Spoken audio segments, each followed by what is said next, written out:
az Indigo Vertigo, és a mai nap folyamán egy elég fontos témáról fogunk beszélni, a szenvedélybetegségekről. Rövidesen kezdünk, úgyhogy maradjatok velünk.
Sziasztok mindenki! Ez itt az Indigo Vertigo a dmvnoise.com-on, ami egy havonta egyszer van egy hónapban, igen, mindegy, és igazából nem soká képünk is lesz, egy kis technikai nehézség adódott, de addig is hallgassatok minket szeretettel. Ez a harmadik adásunk, és vendégünk Mondi Mónika, és első kérdésem hozzád az lesz, hogy mutasd be magad, mondj magadról pár szót, hogy ki vagy, mivel foglalkozol. Sziasztok, szeretettel köszöntök mindenkit. A nevem Mondi Móni, szociális munkás vagyok. Jó pár éve már, hogy szenvedélybetegekkel foglalkozom, szenvedélybeteg ellátásban dolgozom több helyen is. Van egy fő munkaköröm, ez Érden egy drogkonzultációs irodában van, ahol alacsony küszöbű szolgáltatást nyújtunk, illetve van egy, hát mellékállásnak nem nevezném, de tulajdonképpen párhuzamosan vele egy alapítványi munkám a Félkor Alapítványnál, ahol szintén a szenvedélybetegást űzöm. És téged mi vezetett arra, hogy ezt az utat választ, ezt a pályát, hogy mik voltak az első indítókövek, végül is mérföldkő ebbe a szakmádban, hogy jutottál el idáig? Azt igazából mindig is tudtam valahogy, hogy segítő szeretnék lenni, tehát mindig a segítő szakma vonzott, ez valószínűleg a családi körülményei miatt is így alakult, egy nagyon nehéz és egy ilyen akadályokkal teli gyerekkorom volt, és megtapasztaltam azt, hogy milyen az, amikor az ember kiszolgáltatott helyzetben van és segítségre szorul, és hogy sikerült így ezeket az akadályokat mások segítségével sikeresen megugranom, elhatároztam, hogy valamilyen segítő szakmában fogok tevékenykedni, és érdekes, ez pont most emlékeztünk vissza évfolyamtársaimmal, és hogy is kerültünk mi erre a pályára, és van egy ilyen emlékem, hogy ülök, 14 éves voltam, azt hiszem talán vagy 15 éves, nézem a Trainspottingot, és az van bennem, hogy basszus, én ezt akarom csinálni, velük akarok foglalkozni, megmutatni, hogy van élet azért kábítószer nélkül is.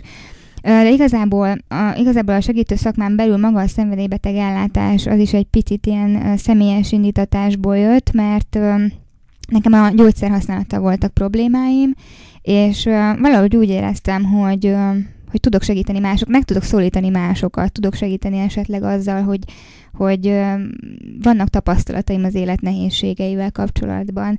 És aztán ez így kialakult, és azt kell, hogy mondjam, hogy most már nem a munkám, hanem a hivatásom, az életem része. Igazából ilyenkor, ezek ilyenkor tök jók, hogy szívből csinálod, és nem az, hogy kötelezőbe menned naponta 8 órát, ott úristen, mit csinálok, meg hogy milyen unalmas, hogy csak legyen vége a napnak, hanem tényleg így jól érzed magad, és ráadásul, hogy pozitív is, hogy segítesz. És ez mindig így pozitív, és visszaszáll az emberre, gondolom ez, hogy pozitív dolgot adsz, és akkor azt is kapsz vissza. És következő kérdésünk az lenne, hogy ki számít szenvedélybetegnek igazából, hogy mi az a pont, ahol egy embert már annak lehet nevezni? Hát ez egy rendkívül nehéz kérdés. Ugye nagyon-nagyon sok definíció született már erre, professzorok, könyvek, tömkelege határozza be, hogy ki is a szenvedélybeteg, ki a drogfüggő, ki az alkoholista, ki a játékszenvedélyes. Én azt gondolom, hogy talán a szenvedélybetegség, és ez most egy ilyen kicsit ilyen szubjektív vélemény, talán onnantól szenvedélybetegség valóban, amikor már a szenvedélybetegség adott tárgya uralja az ember életét, és akkor kezd el valaki forogni, amikor már nem rekreálódás, vagy tényleg szociális használat, szociális ivóként iszik például valaki alkoholt, hanem azért, hogy a feszültségét oldja, hogy az életében a problémákat megpróbálja így megoldani. És egy idő után ugye átveszi a fő vonalat maga a szer, ami tulajdonképpen lehet szer, de lehet akár viselkedés is, mert pont most tették föl a szenvedélybetegségek listájára mondjuk az étkezési zavarokat, ami eléggé divatos mostanában úgymond a fiatalok körül. Így van, anorexia, bulémia, tehát ezek abszolút, vagy a Facebook függőség a fiataloknál, tehát ez is most már felkerült az internet függőség is a listára, mert tulajdonképpen olyan problémát okoznak, hogy kiszakít a valóságból, és talán a szenvedélybetegség az innen már definiálható, hogy valaki az életét már nem tudja irányítani, átveszi az adott szer, vagy az adott viselkedési forma az élete irányítását. Illetve én azt szoktam mondani, hogy tudom, hogy maga az, hogy szenvedélybeteg, ez egy elég bántó megfogalmazás, vagy kifejezés tud lenni. Viszont ha valaki már belátja, hogy ő szenvedélybeteg, onnantól kezdve ezt a betegséget lehet gyógyítani és kezelni. És én hallottam egy olyat, amúgy kicsit visszatérve így az alkohol dologra, hogy az orvosok szerint, nem is tudom, hogy ezt hol olvastam, hogyha mondjuk naponta több mint egy sört megiszol, akkor te már alkoholistának számítasz, hogy szerinted ez tényleg így van? Vagy nem az, hogy ez így, hogy ki találta föl, vagy ki, hogyha ez teljesen ellentétben áll valamilyen szinten azzal, amit mondasz? Igen, valóban ezek a definíciók, ezek azért kiterjednek arra is, hogy a napi egy sör, vagy az esti egy pohár bor, vagy a nagypapáink reggeli pálinkája az azért egy alkoholizmusnak számított. Ugye a maga a rendszeresség miatt, mert ugye a szenvedélybetegségnek az is egy ismérve, hogy ez egy rendszeres használatot jelent adott szerekből, vagy adott drogokból, vagy bármiből. És valóban a definíció tud erre is kiterjedni, de én azt gondolom, hogy ha valaki csak elbagatelizálja akár ezt a dolgot, és azt mondja, hogy hazamegyek, és minden este megiszom 2 sört, mert én így lazítok, és én így eresztem ki a gőzt, és én megérdemlem ezt, mert jobban érzem magam ettől, ez az élete részévé válik, egészen addig talán nem is problémás, amíg mondjuk valami miatt ezt a szokását, vagy ezt az esti kis rituáléját, ezt nem kellene valamiért kihagyni. Tehát, hogy amikor azt mondja valaki a napi 2 sörös ivónak, hogy hát mit tudom, egy hónapig nem ihat, és bizony hiányozni fog neki. Tehát ez tény, hogy már csak maga az, hogy könnyebben elalszom, vagy bármi, és ugye aki szenvedélybetegségre hajlamos, sajnos ez azért, ez egy kicsit nagyon, tehát ez egy kicsit, már egész kicsi korban eldől, hogy ki az, akinek a környezete, a családja és a genetikája nagyon-nagyon sok tényezőből összeadódva kialakul egy szenvedélybeteg hajlam, és az a szenvedélybeteg hajlam az teljesen ugyanolyan ember, mint a másik, teljesen ugyanolyan a 2 gyerek, például az iskolapadban a Pistike meg a Jancsika ugyanúgy néznek ki, 2 kis eleven gyerek, és lesznek 15 évesek, Pistike megiszik egy sört, és alkoholista lesz, Janika megiszik egy sört, és talán megiszik még pár sört, talán lesz néhány berúgása, de nem lesz szenvedélybeteg, nem lesz alkoholista. És nagy kérdés, hogy ez miért van, de sajnos erre általában csak később lehet rájönni. Tehát visszavezetni az okokat, hogy alakulhatott ez ki az ő családjában, a környezetében, a genetikájában. Hát köszönjük szépen, igazából egy csomó hasznos dolgot megtudtam, mert volt pár, amiről még így nem hallottam.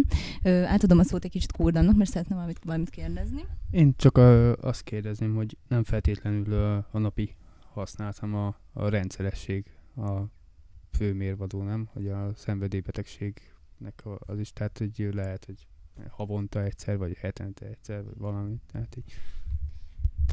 Igen, mert ez tulajdonképpen az egyéntől is függ, és attól is, hogy ő hogy reagál bizonyos szerekre.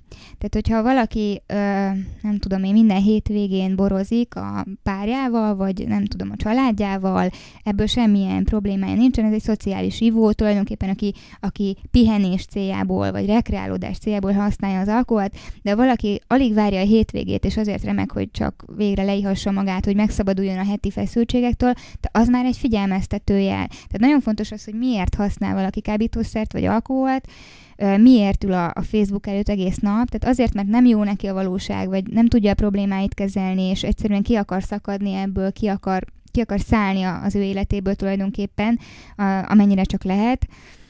Vagy azért, hogy egy kicsit jól érezze magát, kicsit nevessen, elengedje magát, aztán folytatódjék ugyanúgy az élet. Nagyon nehéz ez a mérce, és nagyon-nagyon vékony ez a kis fal, ami elválasztja, nagyon vékony ez a határ, ami elválasztja például a szociális ivót a kezdő alkoholistától.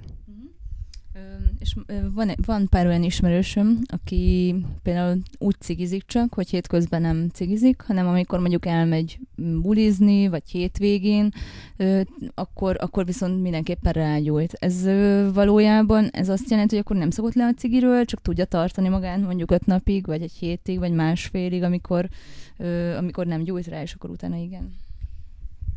Hát szerintem ez is személytől függ, mert van, aki tényleg nem tud leszokni ilyen szinten, de én azt gondolom, hogy aki nem tud leszokni róla, az egy idő után vissza is fog szokni. Tehát az a heti egy alkalom, az fel fog sűrűsödni egy idő után. Tehát aki meg leszokott róla, ez érdekes, mert például én is volt egy időszak, amikor dohányoztam, és aztán ilyen kocadohányos lettem, és aztán úgy valahogy elmaradt a dohányzás, de tudom azt, hogy vannak olyan pillanatok, amikor az ember azt mondja, hogy most úgy jól esne egy szál cigi, de mégsem szívom el, mert hogy már nem az életem része. Nekem mondjuk az lenne a tanácsom az ilyen illetőknek, hogy próbálják ki egyszer azt, hogy nem gyújtanak rá hétvégén. És ha meg tudják állni, mert hogyha meg tudja állni valaki, hogy a rendszerességtől tehát így elhagyja a rendszerességet, és kihagy akár 1 vagy 2 alkalmat, azon föl tudja mérni azt, hogy mennyire a rabja a szenvedélyének. Ha ehhez hozzászóltok, ez szerintem is egy nagyon jó dolog, ezt szoktam tanácsolni különben, hogy nagyon sokan mondják azt, hogy semmi problémám nincs a szerrel, használok bármit, de igazából hát attól még van munkám, van egy szociálisan és társadalmilag leigazolható kerek életem. Miért lenne ez gond nekem? És szoktam azt mondani, hogy akkor próbáld meg, hogy mik a határaid, és mik a kereteid, és próbálj meg odáig elmenni, ameddig a te határaid tartanak, hogy megnézd, milyen fontos szerepet játszik az életedben bármilyen szer. És igen, szokott ez ilyen is lenni, hogy például menj el úgy bulizni, vagy szórakozni, hogy ne így áll, és ne használj semmit. Próbáld ki, hogy mondjuk ugyanazzal a társasággal vagy, de mondjuk nem tépsz be, vagy nem iszol semmit. Vagy nem gyújtasz rá hétvégén, vagy kitűzöl magadnak egy célt, hogy most tartok mondjuk 2 hónap tisztaságot, és döbbenetes felismerések jönnek ilyenkor, én azt látom. Nekünk is van egy ilyen barátunk, aki ezt szokta csinálni, hogy mondjuk évente 2-3 hónap, és akkor jó, nem azt mondom, hogy nem iszik meg mondjuk 1 sört az alatt a 3 hónap alatt, de igazából semmi más, és kitisztul a szervezete. Nagyon-nagyon durva. Azt meséltem magáról, hogy teljesen másképp érzi is magát utána, meg hogy nem véletlenül csinálja ezt tényleg minden évben az elmúlt, szerintem 4-5 évben biztos mondjuk, hogy az tisztítok úra, igen. Viszont igazából szerintem jöjjön egy kis muzik. Kedves Kurdam, csapjad a csilt.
Na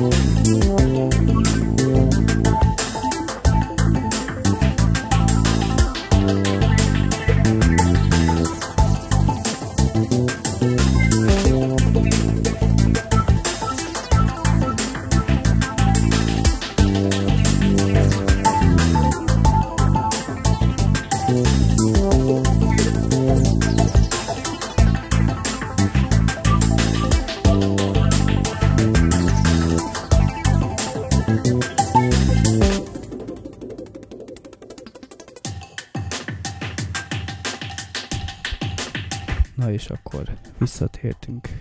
Ismételten folytatjuk a beszélgetést. Át is adom a szót a hölgyeknek.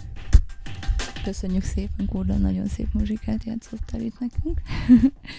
Úgyhogy folytatnánk azzal, hogy egy kis, hogy is hívják, egy kis memória újratöltés, hogy Mónikával beszélgetünk most, aki szociális munkás, aki szenvedélybetegekkel foglalkozik, és a következő kérdés, amit szeretnék kérdezni, hogy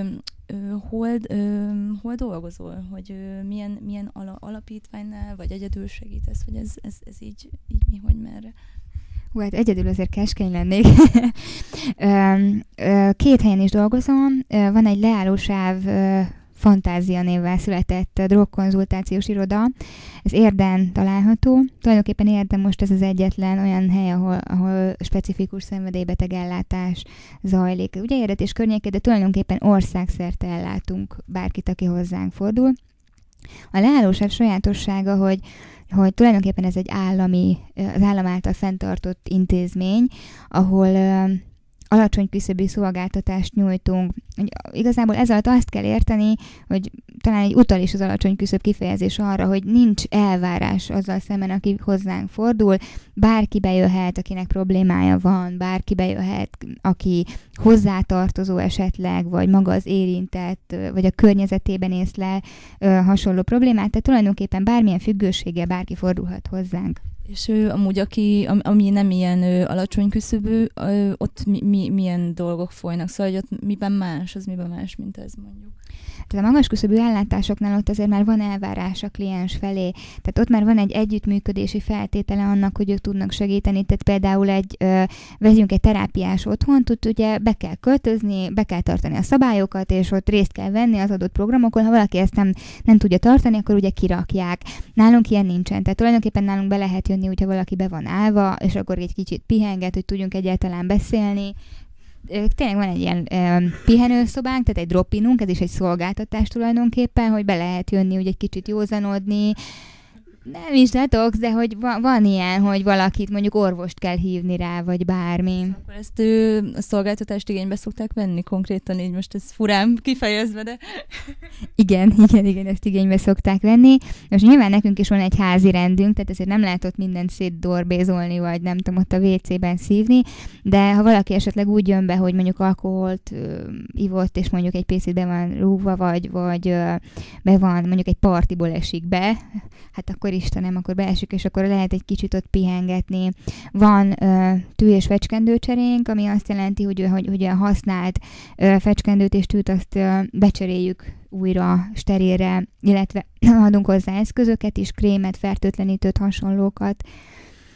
Megkeressük az embereket, tehát a megkereső szolgáltatásunk is elég fontos. Ez azt jelenti, hogy kijárunk mondjuk pszichiátriára bárhová, ahol ugye a szenvedélybetegek előfordulnak, vagy ahol kezelik őket, és próbáljuk őket tovább irányítani. Tehát az alacsony küszöb az tulajdonképpen olyan, mint egy ugródeszka a más szolgáltatások felé. Tehát azok felé a szolgáltatások felé, amik már specifikus gyógyulást próbálnak az embernek nyújtani.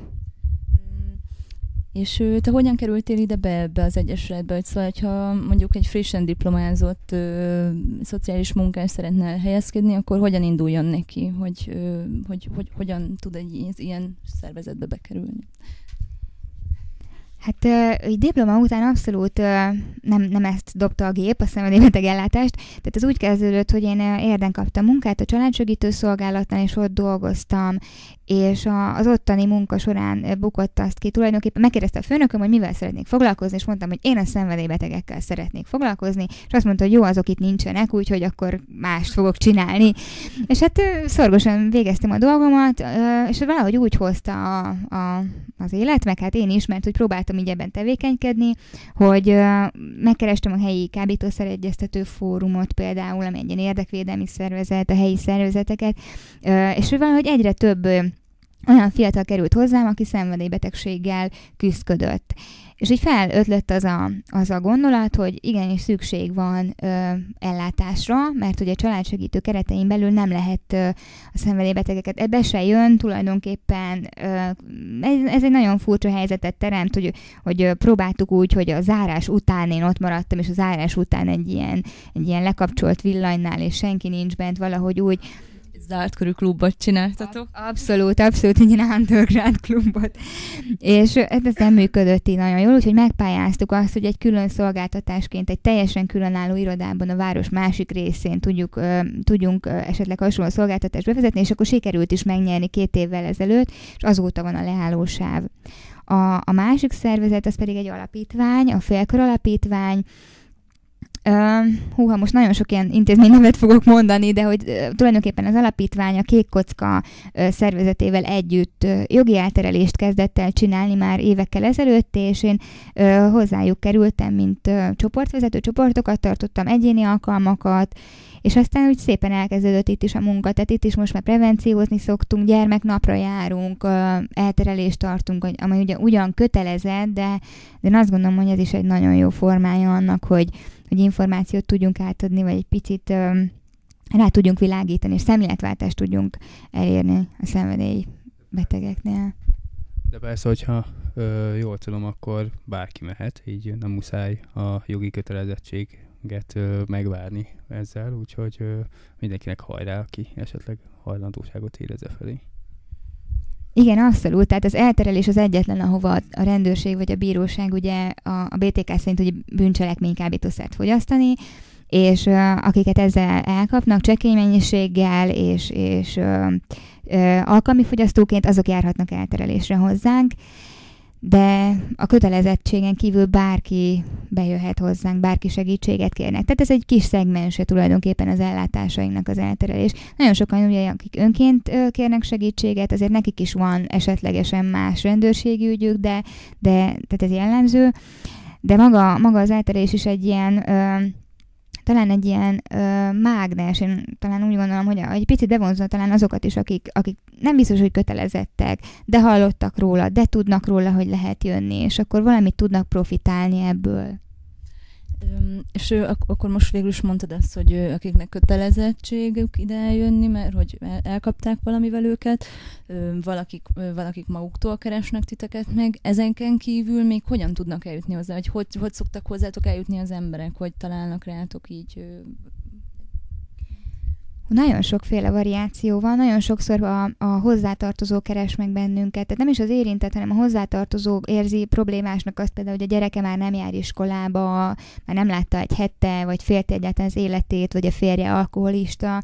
Nagyon sok variációja van ennek, van, hogy a hozzátartozó jön el először, aztán szivárog be maga az érintett is hozzánk, vagy nem, ugye, mert nem biztos, hogy el tudjuk őt érni. Van, aki egészen egyszerűen azért jön be, hogy esétel az utcán, meglátja, hogy drog, valami ki van írva, és akkor bebotorkál, hogy hát neki valamiféle problémája van, próbáljunk meg neki segíteni. De mondom, járunk ki pszichiátriára, onnan is vannak ügyfeleink, illetve más szervezetektől is irányítanak hozzánk, pszichiátriáról, orvosoktól, házi orvosoktól kezdve, gyermekjóléti szolgálatoktól, nagyon sok helyről küldik hozzánk az embereket, hogy hát ha tudnak élni a lehetőséggel. És ilyenkor, amikor mondjuk kimentek valóvá, akkor van egy kis tandotok mondjuk, vagy szórólap, vagy így hogy találjátok meg így az embereket, így amikor ott vagytok, hogy keltitek fel az érdeklődésüket? Hát standunk az nincsen, bár ez egy jó ötlet most. Ez tényleg egy jó ötlet. Általában ez úgy szokott történni, hogy tudjuk azt, hogy mondjuk hol vannak ambulanciák, hol vannak toxikológiák, és akkor bemegyünk, és elmondjuk a nővéreknek, orvosoknak, hogy mi vagyunk. Ha valaki szeretne leállni, hát akkor küldjék hozzánk. Tehát ez általában így szokott kinézni, illetve beszoktunk menni, hogy valakinek tudunk-e valami hasonlóban segíteni, és akkor van ilyen, igen, hogy azt mondják, hogy hát igen, feliratkoztak mondjuk a jövő hétre ketten, mert van egy alkoholista 43 éves ügyfelünk, illetve egy 27 éves kábítószerfüggő leányzó, és akkor hozzájuk bejárunk. És hirtelen most elfelejtettem, amit akartam kérdezni, ne haragudjatok, kicsit később majd visszajön, addig is lépjünk egyet, hogy és hogyan szoktatok amúgy segíteni az embereknek, hogy ennek mi a folyamata így, hogy mondjuk aki oda betér hozzátok, hogyan kezdtek vele, hogyan kezditek az egészet, és hogy juttok el ahhoz, hogy kevesebbet, vagy egyáltalán ne használja ezeket a dolgokat, hogy ne függjön annyira a szenvedélyeitől. Hát tulajdonképpen ő az, aki eljut egy idő után oda, tehát mi olyanok vagyunk talán, mint a mankó vagy a mentő, hogy lehet kapaszkodni belénk. Mindenképpen az, aki betér hozzánk, az elsődleges szempont nálunk, hogy egy teljesen elfogadó, teljesen nyitott közegben találhatja magát. Tehát nincs megbélyegezve, nincsen elítélve bármiért. Tehát nem probléma az volt például, aki azt mondta nekem, most kijött egy terápiára, mert nem sikerült neki, és azt mondta, hogy nagyon szégyelte magát, nem mert hozzánk bejönni egy ideig, és azt mondta neki, hogy nem kell szégyelnie magát, mert hogy pont azért vagyunk, hogy itt nem kell, tehát itt bármit, ez nem szégyen, ez egy helyzet, amit most meg kell valahogy oldani. Amikor valaki betéved hozzánk, nagyon sokszor nem is tudja, hogy tulajdonképpen mit akar. Tehát előfordul például a szülőknél, hogy bejönnek, és azt mondják, hogy próbáljuk meg valahogy a gyereket jobbá tenni, aztán hazaengedni. De hogy ez se így működik. Azt kell, hogy mondjam, hogy nehéz ez a folyamat, nem egy siker történet, tehát hogy azért itt nagyon-nagyon kevés az, aki ténylegesen szermentesen felépítve az életét, teljesen új életet kezdve tud aztán élni. Általában az van, hogy örülünk annak is, ha valakinek javul az életminősége. Tehát, hogyha már akár fizikailag, akár lelkileg, mentálisan jobban van, az életét egy kicsit összerakja, ennek is örülünk.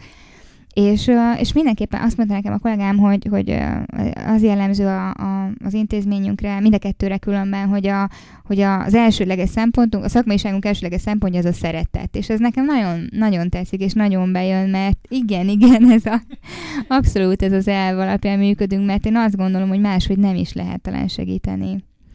Azt szoktam mondani, különben bármilyen fórumon megszólalhatok, és most ki is használom az alkalmat, hogy ne fogd vissza magadat.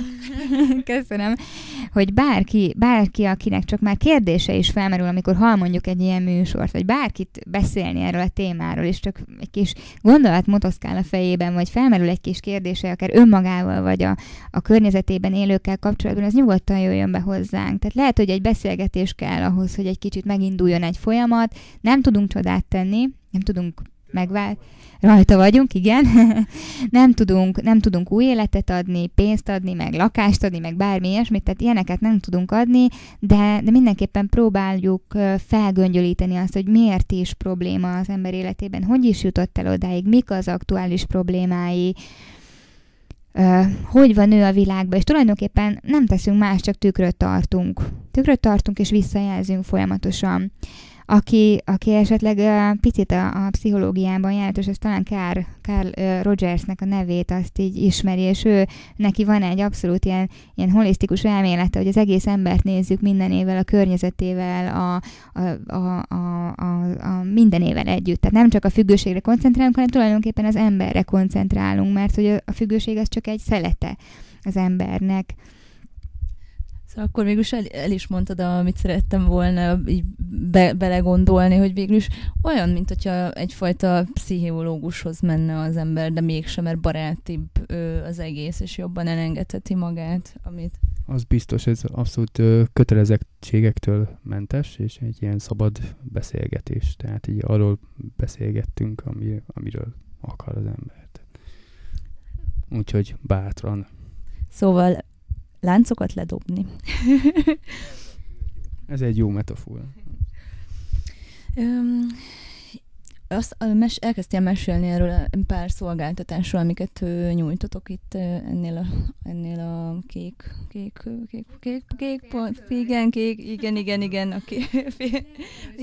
igen, most kicsit összezavarodtam, hogy a félkör, meg a kék, már a kék. a kék volt.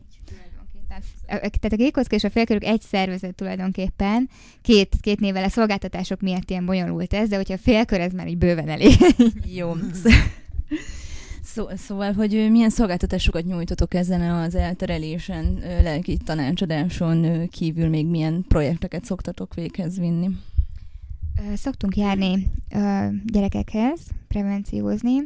Ez azt jelenti, hogy valamiféle tudásanyagot próbálunk átadni, tehát itt elsősorban hogy azokat célozzuk meg, akik veszélyeztetettek ugyan, de még azért nem kerültek kapcsolatba. Tehát a megelőzésnek próbáljuk ezt a formáját azért űzni, hogy gyermeknapokon, iskolákban megjelenjünk, és ott beszélgessünk egy kicsit a kábítószerekről, a használatukról, az alkoholizmusról, az alkoholról. Nem is elrettentő példákat hozunk fel feltétlenül, egészen egyszerűen megbeszéljük azt, hogy az ember bármit tesz, annak következménye van, és nagyon nehéz, sajnos a kábítószer és az alkohol tekintetében nagyon nehéz ezekkel a következményekkel számolni, tehát senki sem készül, azt szoktam mondani, hogy senki nem készül alkoholistának. Megszoktam, amikor prevención ülünk, és az osztály odaül mondjuk 15 éves gyerekek, vagy fiatalok, és akkor mindenkit meg szoktam kérdezni, hogy ki minek készül, mi lesz, ha nagy lesz, és meg szoktam kérdezni, hogy tegye föl a kezét, aki alkoholista szeretne lenni, és az is, aki kábítószer függőnek készül, és nem szokták föltenni azért a kezüket, és ez is egy jó kis játék arra, hogy senki sem készül annak, és mégis azzá válik, ugye 1 millió ember, talán 1 millió körül jár most az alkoholisták száma, de szerintem ugye ők csak a regisztráltak, tehát még hol vannak, akiket nem regisztráltak. És ugye a kábítószerfüggők is valahogy 800 000-nél tartanak, tehát elég jól belehúztunk így a 10 millió fővel. Hát így máshol is mondják, hogy az 1 millió alkoholista hazája, országa, úgyhogy sajnos. Nem tudom, hogy tudod esetleg, hogy a környező országok, vagy itt Európában így milyen mutatók vannak ezzel kapcsolatban, hogy jó, mondjuk viszonylag azért a mi országunkban kevés ember lakik, de így nagyjából hogy a százalékok alapján így külföldön mi a helyzet nagyjából. Hát én annyit tudok, szoktam azért ezeket így olvasgatni, de nem annyira ástam bele magam a környező országoknak a statisztikájába. Mindenképpen növekvő tendencia van azért mindenhol. Na most ugye azok az országok, akik itt Európában most már próbáltak Hollandiához csatlakozni és legalizálni, ott is azért valamilyen szinten az álláspont, hogy tulajdonképpen a könnyű drogok, ugye értve itt nem szeretem ezt a kifejezést, mert a marihuána is lehet kemény valakinek, hogyha rászokik. Na de mindegy, tehát a könnyű drogok, úgynevezett könnyű drogok, a marihuána fogyasztás például engedélyezik, ott tulajdonképpen ők lemondanak azokról a szerhasználókról. Tehát, hogy az állam azt mondja, hogy neki nincs energiája és pénzzel foglalkozni mondjuk a füvesekkel, vagy az ő problémáikkal, vagy az ő pszichés problémáikkal, vagy bármivel, ami előjön ezzel kapcsolatban, úgyhogy inkább legalizáljuk. Tehát ez valahol ilyen keretek közé szorult most már. De azt gondolom, hogy tehát ez például Hollandiában is, ahol ugyan legális volt, tehát legálisra tették a szerhasználatot, most próbálják már ezt is szűkíteni, ezt a kört, mert hogy azért kiderült idővel, hogy mégsem olyan jó ötlet ez. Tehát mégsem olyan jó ötlet ez, hogy bárki szívhat, és tulajdonképpen a kábítószer is beépül a mindennapokban. Mondjuk az a fura, hogy én ezt sose értettem például egy kábítószer. Itt van például a kávé, ami szerintem valamilyen szinten az egy olyan dolog, ami beletartozik, vagy a csokoládé mondjuk. És ezek annyira legálisan ott kaphatók, mint mondjuk az alkohol, de mondjuk az durvább azért egy fokkal, mint ha valaki megeszik egy táblacsokit, meg megiszik egy kartonsört, azért van különbség. De hogy mondjuk ezek miért nincsenek, szóval hogy sok ember elítéli ezt az egészet, hogy most úristen megiszol 3 sört egy buliba, vagy valami, de ő közben issza minden reggel a kávéját, és lehet, hogy naponta 4 is megiszik, és lehet, hogyha mondjuk nem szokott volna rá mondjuk 15 éves korában, akkor nem kéne neki most. Szóval ezek vajon szerinted miért lehetnek így, hogy így teljesen elfogadottak ezek?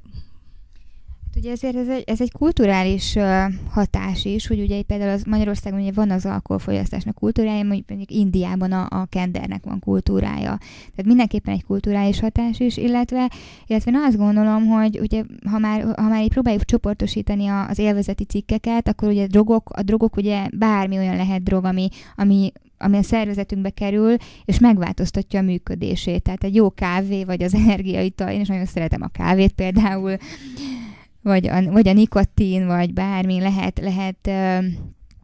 egy kis módosítással élhet a szervezetünkbe, de azért ott van a kábítószer, ami már a tudatunkat is befolyásolja és módosítja, és tulajdonképpen kitágítja egy olyan szintig, amiben nem biztos, hogy el tudunk már boldogulni, és nem biztos, hogy tudunk már ott mozogni, vagy nem találjuk ott talán a falakat, vagy a kereteket, és ugyanígy az alkohol is. Tehát valahol én azt gondolom, hogy igen, valójában, tehát egy tábla csokit azért elnassolni, az egy megengedhető bűn, de hogy az anyuka például, aki este megeszik egy tábla mogyorós csokit, az nem tartom valószínűleg, hogy megveri a gyerekét úgy, mint mondjuk, aki megiszik egy üveg konyakot, vagy egy, nem tudom, most ez a konyak nem is tudom, hogy jutott eszembe, vagy bármit. Tehát, hogy ugye itt a konyakmegyről, igen.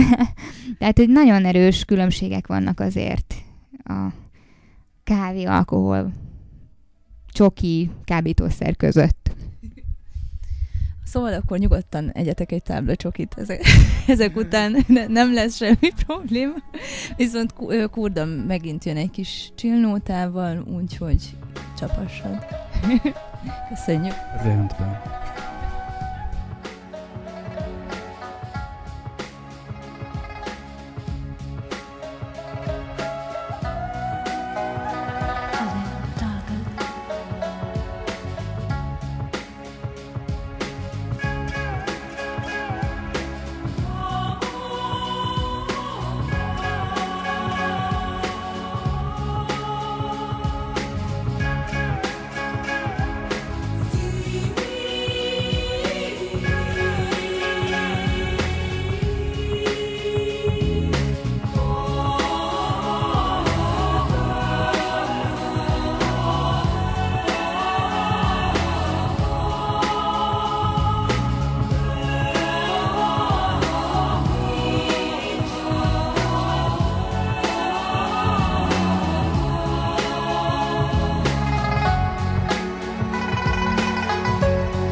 Under the sky, love in universal understanding.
akkor ismételten visszatértünk, így a bájos hölgyek ismét nekiállnak beszélgetni.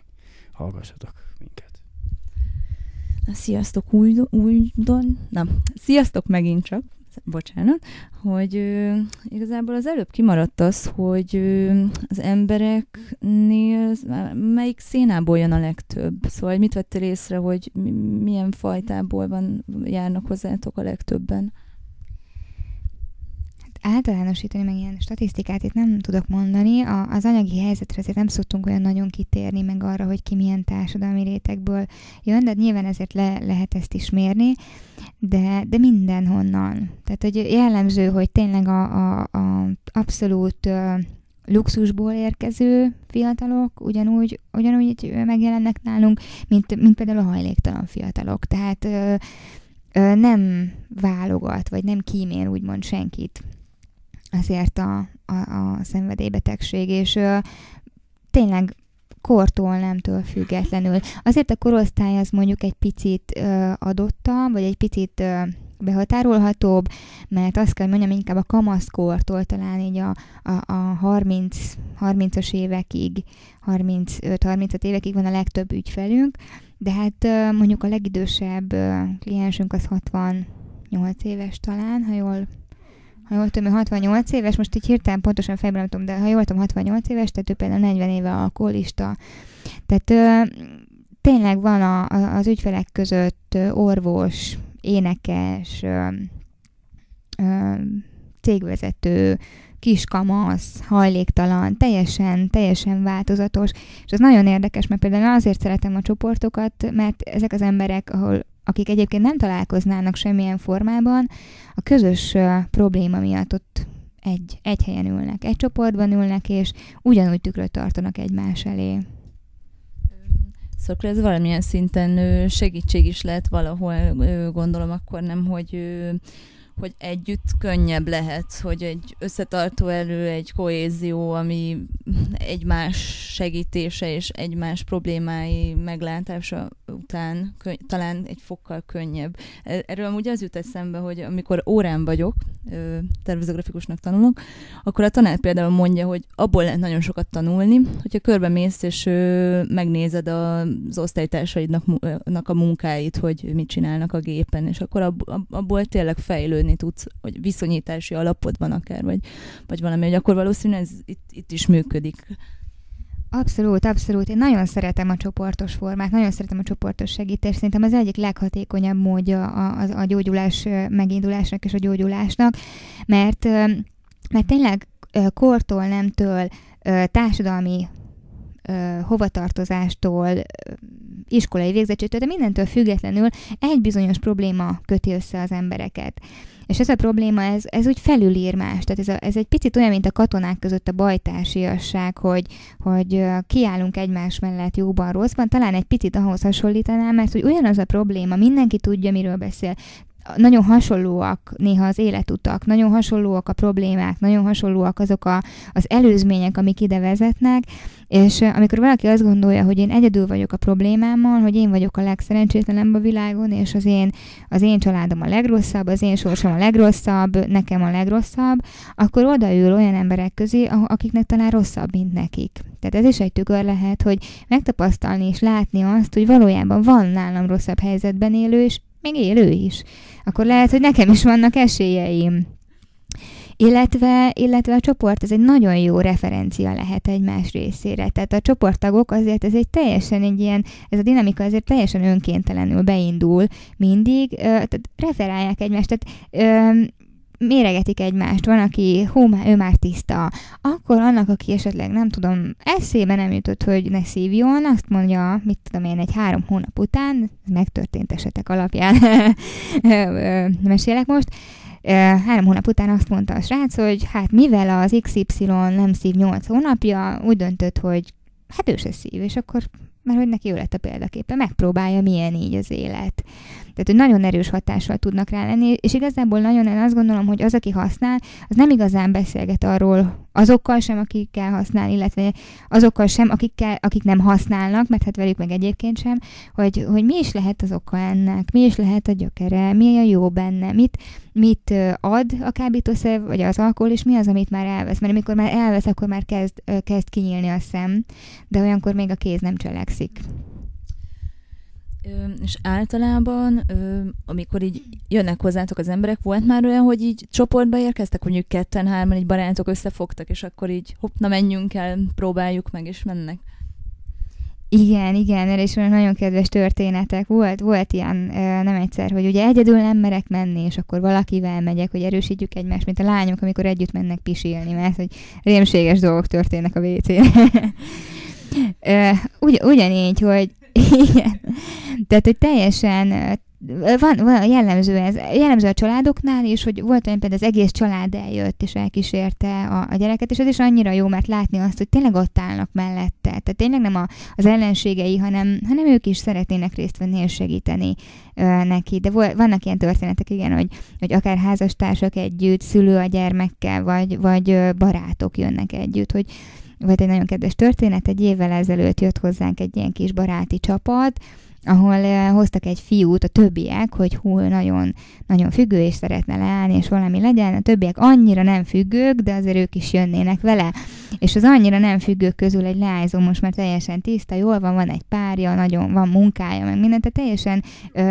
Igen, egy ilyen tök jó sikertörténet, hogy úgy mondjam. Nagyon büszkék vagyunk rájuk, mert ők mindenki a saját harcát vívja meg.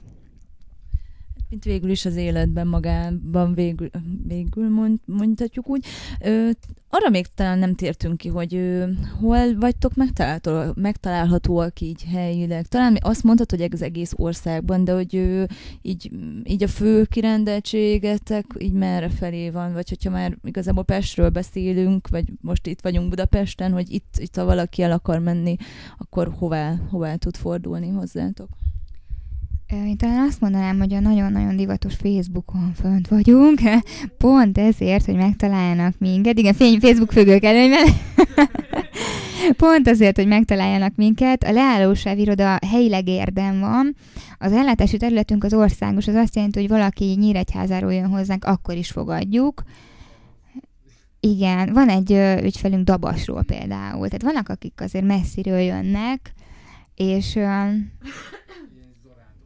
Igen, ilyen zarándok helyetünk. Meg kell érinteni a bejáratot, és akkor szerencsét hoz. Belevesszük ezt is az El Camino-ba. Igen. Tehát, hogy abszolút, tehát helyileg ott vagyunk, de tulajdonképpen bárki jöhet hozzánk. A Félkör Alapítvány az helyileg a Váradi utcában van, a 3. kerületben, viszont működik kihelyezett csoport Szentendrén, most lesz Vácon van Érden is külön csoportunk a Félkörnek, illetve most nagyon akartam sorolni, és most így belém ragadt. Tehát egy csomó helyen, Pomázon. Biztos van valami hely, ahol információt lehet erről találni. Elsősorban, ami fix, az a Váradi utca, a 3. kerületben, illetve a Leállósáv Érden. És tényleg a Facebookon a Leállósáv néven fönt vagyunk, illetve Félkör Alapítvány néven fönt vagyunk, és ott minden elérhetőségünk megvan, internetes elérhetőség, egyebek. Szoktuk azért így a telefonszámokat is odaadni, hogy nyugodtan bárki hívjon bennünket, és akkor megbeszéljük, hogy kinek melyik van közelebb, és hol tudunk találkozni. Annyi, hogy majd a műsor végén kirakok egy linket, majd azt nézzétek meg, és hogyha érdekel, vagy úgy érzitek, hogy szükség lenne bárkinek ezekre a szolgáltatásokra, és egy jó beszélgetésre akár, akkor tényleg klikkeljetek, és akkor nézzétek meg, hogy mi folyik ott még jobban képekbe, vagy friss információkat tudhattok meg. Szóval kattintsatok. Annyit még elmondanék, ami nagyon fontos szerintem, hogy teljesen ingyenesek ezek a szolgáltatások. Tehát nincs térítési díj, nem kell fizetni, nem kell bármilyen támogatással hozzájárulni. Bárki jöhet. Persze lehet, de teljesen térítésmentesek. És lassan igazából elérkezünk a végéhez, de még talán egy-két kérdés lenne, hogy például hallottam arról, hogy mostanában is lesz valami action, amit fogtok csinálni. Bizony. Úgyhogy légy erről egy kicsit bővenben beszél, hogy mi is ez, hol, és merre, stb. Action az mindig van, tulajdonképpen action az van, hogyha szervezünk. most próbálunk ruhát gyűjteni azoknak, akik rászorulnak, és akiknek nincsen. Tehát mindig vannak ilyen időszakos megmozdulásaink, hogy próbálunk egy picit segíteni abban is, ami esetleg nem a profilunk, de hogy mégis tudjunk egy kicsit azon a területen. És most ruhát gyűjtünk, nyilván most azért itt a tél hideg van nagyon, és nagyon sok embernek nincs hol laknia, vagy ha van is, akkor nem olyan körülmények között, ahol ő ott melegedni tud, fürödni tud. Egyébként lehet, ezt nem is mondtam, de lehet nálunk például fürödni is. Például erre olyan az iroda, szerencsére olyan a kialakítása, hogy ott lehet fürödni, ruhát mosni, szárítkozni, minden. Hát nem nappali melegedő azért, de igen, tehát ott az viszont nagyon szigorú házirend alapján van, a mosás és a fürdés, az nagyon, de én azt gondolom, hogy abszolút nem élt ezzel soha még senki vissza, tehát nagyon, nagyon kedvesen. Szóval akkor itt nem az van, amitől egy sok-sok ember fél az ilyen helyeken, vagy nem ilyen helyeken, bocsánat, mert ez két külön dolog, hogy ez nem egy hajléktalan szálló, de ott például sokszor azt hallottam, hogy az a bajuk, hogy mondjuk ellopják a cuccaikat, hogy ti ezzel ellen tudtok valahogy védekezni, hogy le tudják zárni valahová? Ez nem állami. Na jó, igen. Az egyik igen, a leálló az igen, de abszolút úgy vagyunk kialakítva, hogy ez ne zavarjon senkit. Tehát ha valaki elmegy mondjuk, mert szeretne megfürödni mondjuk állásinterjú előtt, és tiszta ruhát venni, akkor el tud menni, ki tudja teregetni a ruháját, tudjunk kulcsra zárni az ajtót, kis elzárt helyiségben tudja tartani a dolgait. Nem jellemző, tehát ezért tárolni nem tudunk, azért végtelenségig, de ilyenekben nagyon szívesen segítünk, és nincs ilyen, hogy lopás, vagy bármi. Tényleg járnak be hozzánk aktív szerhasználók, akiktől ugye azt szokták mondani, hogy jó, vigyázzunk a táskánkra, meg minden, semmilyen nem történt még soha. Mert ugye, aki segítséget jön kérni, én azt gondolom, hogy az meg is tisztel annyival, hogy ugye onnan, tehát húha, ez egy nagyon ronda mondat jutott ez eszembe, én azt mondom, hogy tehát abba a tálban nem teszünk semmi szemetet, ahonnan eszünk. Ezt szépen megfogalmaztad. Tehát annyi, hogy ez valószínű, hogy aki már eljut arra szintre, hogy segítséget kérjen, az már így valószínűleg abba akarja hagyni, és nem ilyen, nem csinál semmi rosszat. És talán még akkor egy utolsó kérdés, mert tényleg ez az utolsó, hogyha mondjuk valaki most ezután a beszélgetés után úgy gondolná, hogy megkeresne titeket, azon kívül, hogy felmegy a Facebookra, vagy a honlapra, vagy a bárhová, azon kívül mit ajánlana, hogy melyik helyre menjen legelőször mondjuk hozzátok, hogy melyik helyet nézze meg, hogy melyik az ilyen főbb, vagy mindegy, hogy melyik épületbe megy, és melyik... Jöhet igazából bárhová. A Váradi utcában nem vagyunk állandóan. Tehát a leállónak az az előnye, hogy ott mindig van valaki nyitva tartási időben. A Váradi utcában pedig alkalmanként vagyunk. De tulajdonképpen, hogyha megbeszéljük, akkor tudunk erre alkalmat tenni. És nagyon bízom benne, hogy azért forrásunk lesz most már a jövőben arra, hogy a Váradi utca is kinyíljon úgy, hogy non-stop legyen, és tényleg lehessen oda bármikor jönni.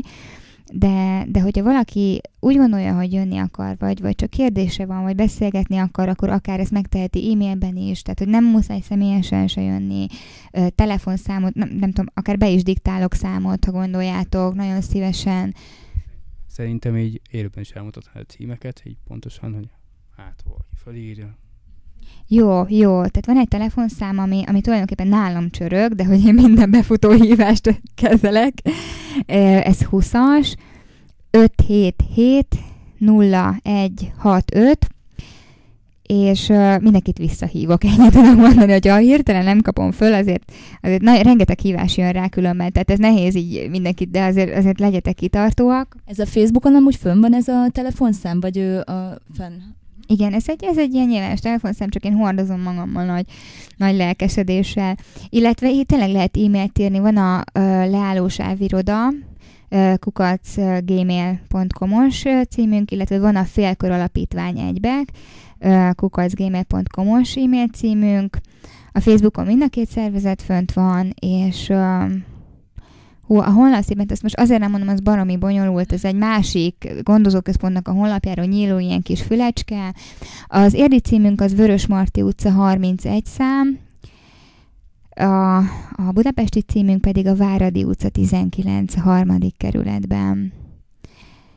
És hogy én arra biztatnék mindenkit, hogyha ha úgy gondoljátok, hogy itt a beszélgetés alatt felmerült bennetek bármi kérdés, kételj, vagy egyszerűen csak szeretnétek hozzászólni, vagy akár én azt gondolom, hogyha saját példátokkal próbáltok másoknak segíteni, akkor is nagyon szívesen fogadunk benneteket, mert szoktunk ilyen alkalmakat is tartani, amikor olyanok, akik már jól vannak, próbálnak meg segíteni azoknak, akik még nem.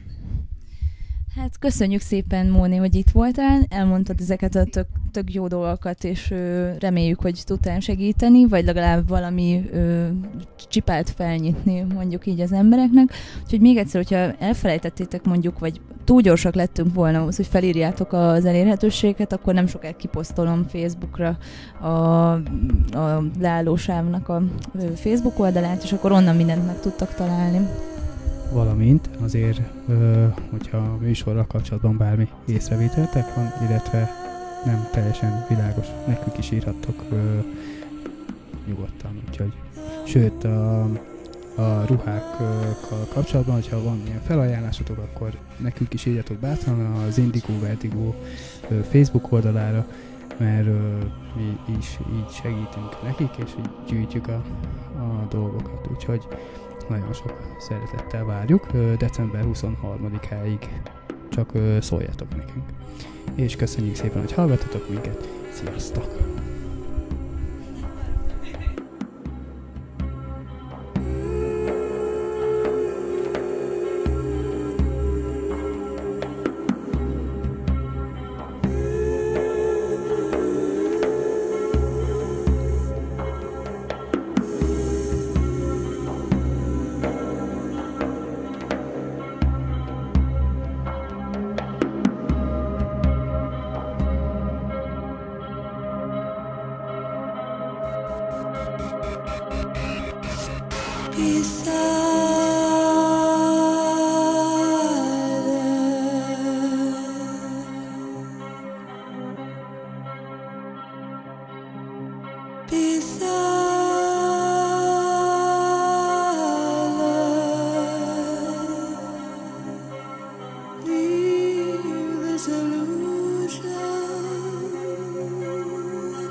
afraid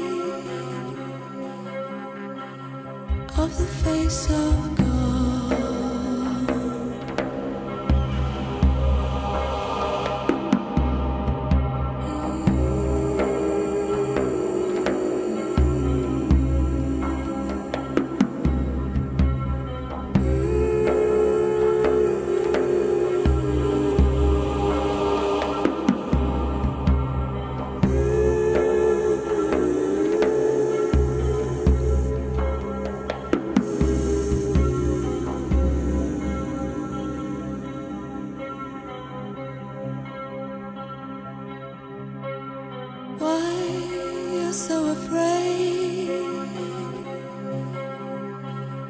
Of the face of God.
Thank